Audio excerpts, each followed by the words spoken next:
오늘날 한국 사회는 이미 OECD 국가 중에 이혼율 1위를 기록한 지가 이미 오래되었고, 뿐만 아니라 작년도에는 더욱 이혼율이 증가해서 작년 한 해만 9,400쌍이 이혼을 했더군요.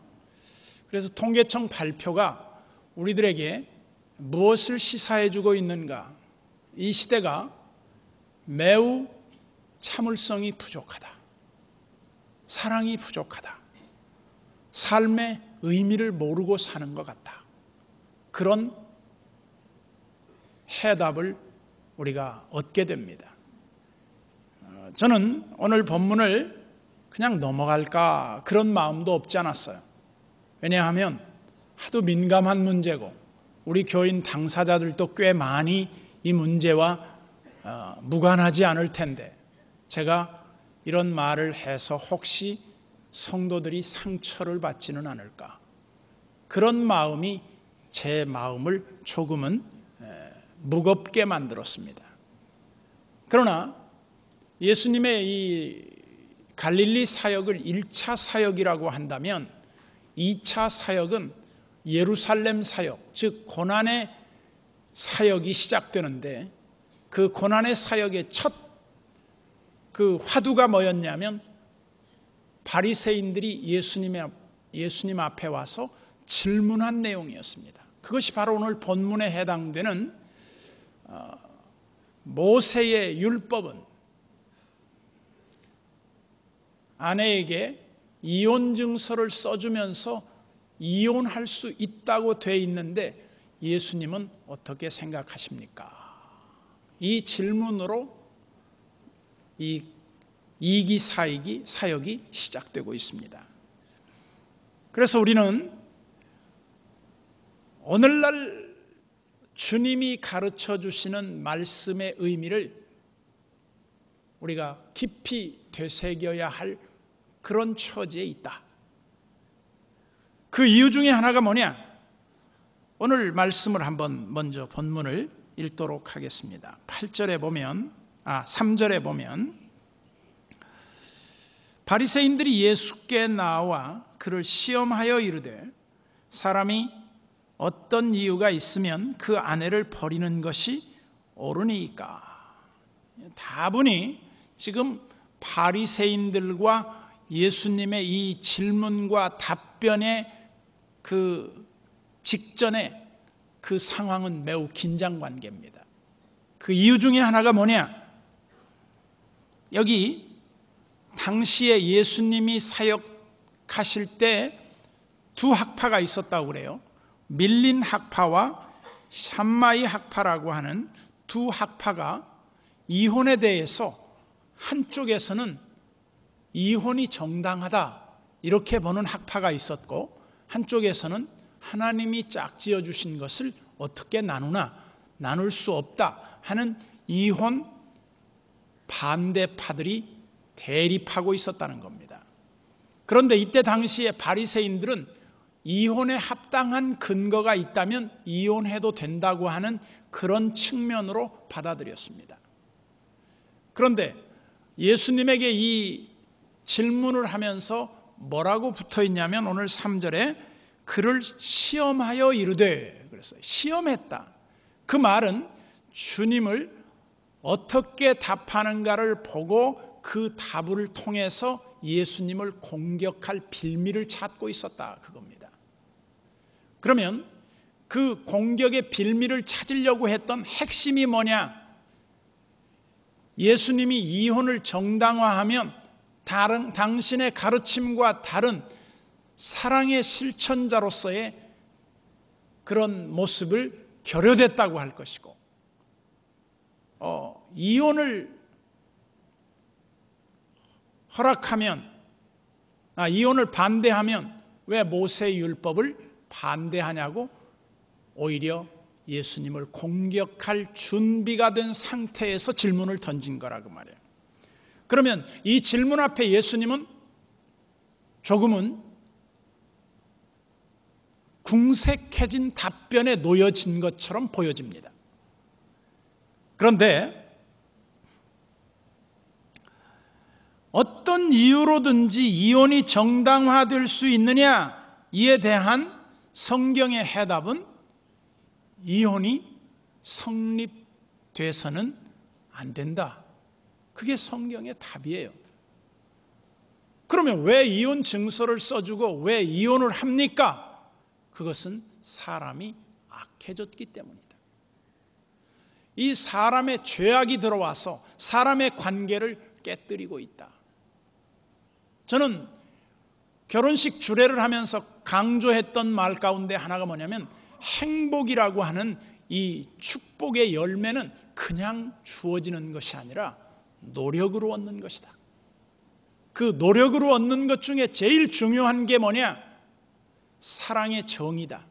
근데 사랑은 15가지의 정의를 갖고 있는데 첫 번째가 사랑은 오래 참고, 그렇게 돼 있어. 그래서 사랑은 아픔이 있는 거예요. 사랑은 늘 우리에게 고통이 뒤따르는 거예요. 사랑은 항상 우리에게 기쁨, 감사, 축제가 아니에요. 사랑은 오래 참는 이 인내의 과정이 반드시 뒤따라야 되는 것이다. 사랑에 아픔이 없다고 하면 그것은 사랑일 수 없다.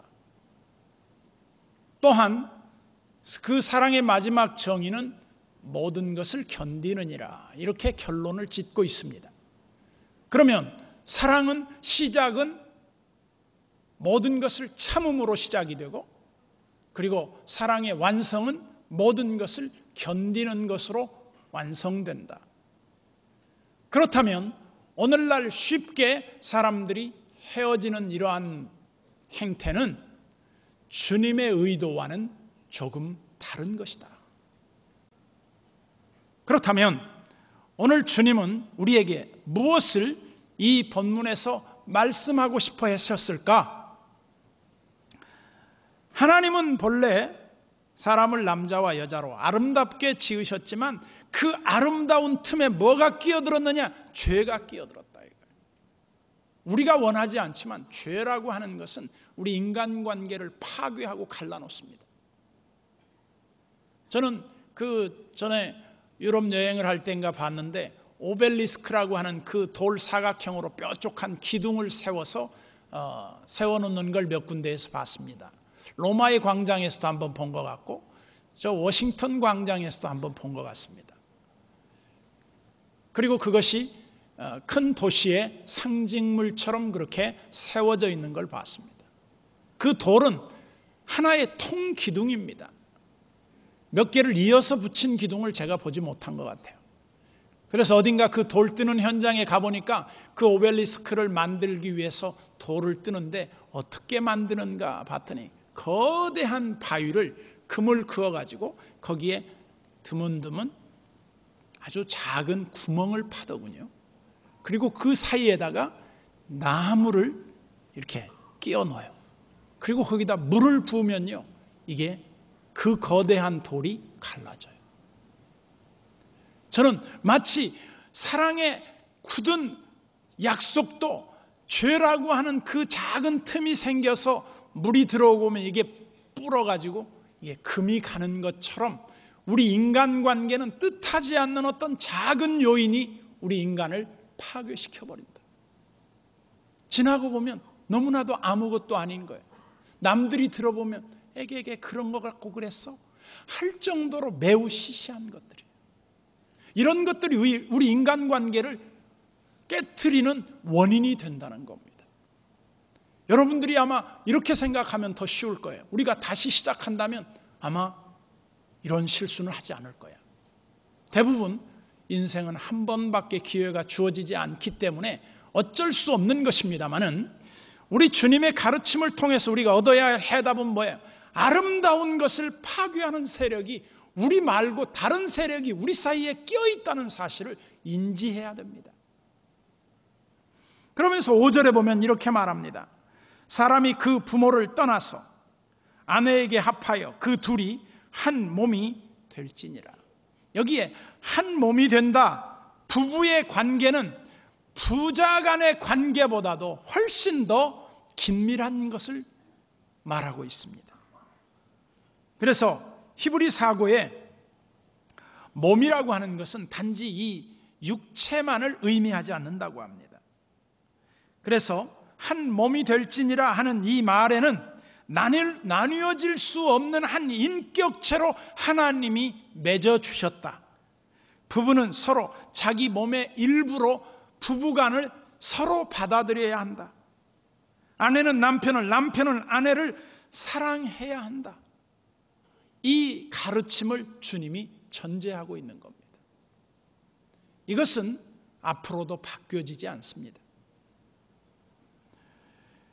그런 차원에서 주님이 뭐라고 말씀하느냐? 6절에 보면 그러므로 하나님이 짝지어 주신 것을 사람이 나누지 못할지니라. 그래서 여기 하나님이 짝지어 주시고 한 몸이 되게 하신 이 신비한 결합체는 하나님 앞에 드려지는 거룩한 하나의 제물과 같은 존재라는 거예요. 이게 나누어지면 안 된다 하는 거예요. 나누어질 수도 없고 나누어서도 안 되는 것이 바로 이 부부의 아름다운 이 하나됨이라는 거죠. 그런데 우리 현실 문제는 어떻습니까? 너무나 일반화되어 버렸어요. 너무나 사람들의 갈등이 증폭되고 있다는 사실을 부인할 수 없어요. 그러면 우리는 행복한 부부는 어떻게 해야 될까? 여러분, 행복이라고 하는 전제를 두면서 여러분들 머릿속에 딱 하나 전제되는 단어가 있다면 뭘까요? 아마 그것은 돈일 거예요. 돈이 많아야 행복해. 아닙니다. 돈이 많아도 불행합니다. 두 번째는 뭐예요? 남자들의 심리적 그 욕구를 한번 들여다보면 남자는 뭐에 대한 욕구가 가장 많을까? 저는 남자들의 욕구 중에 누가 어떤 학생이 그러더라고요. 민창기 목사님은 권력 욕구가 대단히 많은 것 같아요. 그래서 아주 그것도 중고등학생이 그런 것 같아요. 그래서 아주 얘가 나를 날카롭게 봤군. 그런데 중요한 건 뭐예요? 모든 남자는 권력을 위해서 삽니다. 권력이란 자기가 가진 힘으로 다른 사람을 움직일 수 있는 힘을 말해요. 그거가 없다고 하면 남자들은 살 이유도 없는 거예요. 뿐만 아니라 남자들은 무슨 욕구가 있습니까? 권력을 가질 뿐만 아니라 정복욕이 있어요. 모든 것을 한번 정복해보고 싶은 거예요. 예외 없이. 그래서 남자들은 대부분 다 여자를 많이 거느리고 싶어 하는 마음이 예나 지금이나 있어 왔어요. 단지 그것은 제도적인 장치에 의해서 그렇게 못하도록 돼 있을 뿐이지 그 근본 마음 자체가 없는 게 아니에요. 그게 뭐예요? 짐승의 본능과 같은 거예요. 그러면 남자는 권력욕, 정복욕, 물욕 얼마나 많습니까? 근데 여성들의 욕구는 딱 하나죠. 사랑. 그래서 여자들이 드라마를 보는 이유 중에 하나가 뭐예요? 주제가 사랑이에요. 남자들 사랑 별로 주제 관심 없어요. 왜? 남자들은 사랑보다 성공을 더 추구해요. 그래서 우리는 이 구조적으로 다른 이 성향 때문에 합의를 이루기가 쉽지 않다는 것을 전제하고 그것을 이루기 위해 노력해야 된다는 겁니다. 그래서 아까도 말씀드렸던 그 이마고 그 부부 치료 세미나가 임상 실험을 거친 결과 갈등 부부의 90% 이상을 회복시켰다는 거예요. 아픔이 있는 사람들에게 딱 하나요. 뭐 공익 광고인가도 그런 거 나오더라고요. 너 힘들어? 나 힘들어. 그러니까 너 힘드니? 그게 하나가 해결책이 된다는 거예요. 나 속상해. 속상하니? 그러면 속상하긴 뭘 속상해? 너보다 더 불행한 사람이 수도 없는데. 그러면 이게 안 된다는 거예요. 그래서 이 행복에 대한 열매가 주어지는 것은 대단한 희생과 노력에 의해서 주어진다. 그렇다면 그 방법이 뭘까? 첫째는 저는 오늘 이혼에 대해서 말씀드리는 것보다는 사랑에 대해서 말씀을 드리고 싶어요. 서로 사랑하라. 이게 해답이다. 못나고 부족해도 서로 사랑해라. 거기 해답이 있다. 그래서 라이프 잡지의 한 기자가 영국을 여행하다가 한 지하철 대합실에서 아름다운 광경을 목격하고 아름다운 참사랑의 모습이라고 하는 제하에 사진과 함께 글이 실렸습니다. 제가 그 사진을 좀 찾아서 올리려고 했는데 찾지를 못했어요. 자료를 아무리 찾아도 찾을 수가 없었는데 거기에 내용에 보면 이런 내용입니다. 한 노부부가 늦은 아침 식사를 하기 위해서 그 식당을 찾아왔는데 두 부부는 서로 부축이 필요할 만큼 연로하신 분들이었고 건강하지 않아 보이는 부부였습니다. 그런데 이 부부가 그 기자의 맞은편에 앉았는데 예사롭지 않은 모습을 보면서도 그 부부는 매우 삶이 곤궁해 보였습니다. 그런데 그 부부를 보면서 라이프 잡지 기자가 어떻게 저들이 그 식사를 하는가를 봤더니 첫째 이런 모습을 띄었습니다. 할아버지가 주문을 했습니다. 차 한 잔과 비스켓 하나를 시키는 아주 가장 저렴한 아침 식사를 시켰어요. 두 분이 그걸 앉아서 먹고 있습니다. 먹는데 비스켓을 반쪽을 나눴어요. 그리고 아내에게 주었어요. 그리고 비스켓 한쪽을 할아버지가 먹더니 그 비스켓을 다 드신 후에 아내는 그때 차를 마시고 있었습니다. 그러면서 자기가 끼고 있던 틀니를 뽑아서 휴지로 깨끗이 닦은 다음에 그 틀니를 할머니에게 주었어요. 그랬더니 할머니가 그걸 끼고 반쪽의 비스켓을 먹고 있었어요. 그리고 그 할머니가 드시던 차를 할아버지가 나누어 마시고 있었습니다. 이것을 본 기자는 너무나 아름다운 거예요. 세상에 젊은 남녀가 이런 아름다움을 지니고 있을 수는 없다 이거죠. 우리가 살아가는 이 세상의 아름다움이라고 하는 잘못된 편견 가운데 하나가 외모지상주의에 빠져서 모든 것을 내 맘대로 하고 내가 가장 최고의 것을 누려야만 행복이라고 하는 착각을 우리는 은연중에 하고 있어요. 우리는 하나님의 창조의 원리를 떠나서 살 수 없는 존재임에도 불구하고 잘못된 가치관으로 그렇게 삽니다. 우리는 종종 아픔을 겪는 사람들을 보면서 우리는 그들의 아픔을 남의 일처럼 생각하지 말고 그것을 우리의 아픔으로 공유할 필요가 있다. 오늘날 많은 사람들에게 행복하십니까? 라고 물었을 때 그들의 답변은 쉽게 말하면 죽지 못해서 살고 있습니다. 그런 표현들을 하는 사람이 적지 않다는 겁니다. 정말 우리가 그렇다고 하면 이건 신자들의 삶이 아니다. 우리가 죽지 못해서 살고 있다? 얼마 전에 제가 지금은 라디오 시대라고 하는 그 프로를 차에서 듣고 가고 있었습니다.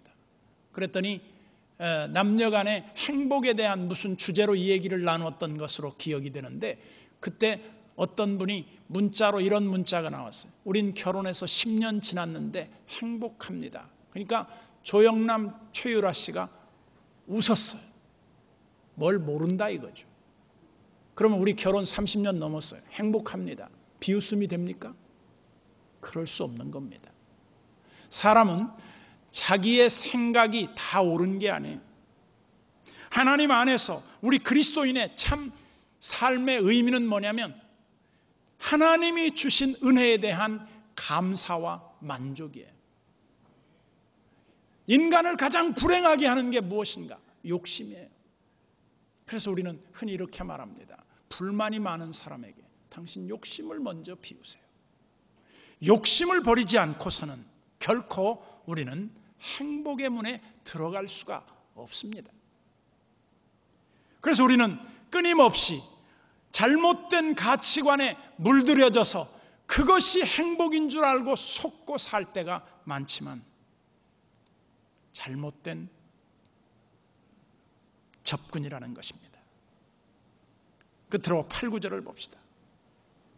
예수께서 이르시되 모세가 너희 마음의 완악함 때문에 아내 버림을 허락하였거니와 본래는 그렇지 아니하니라.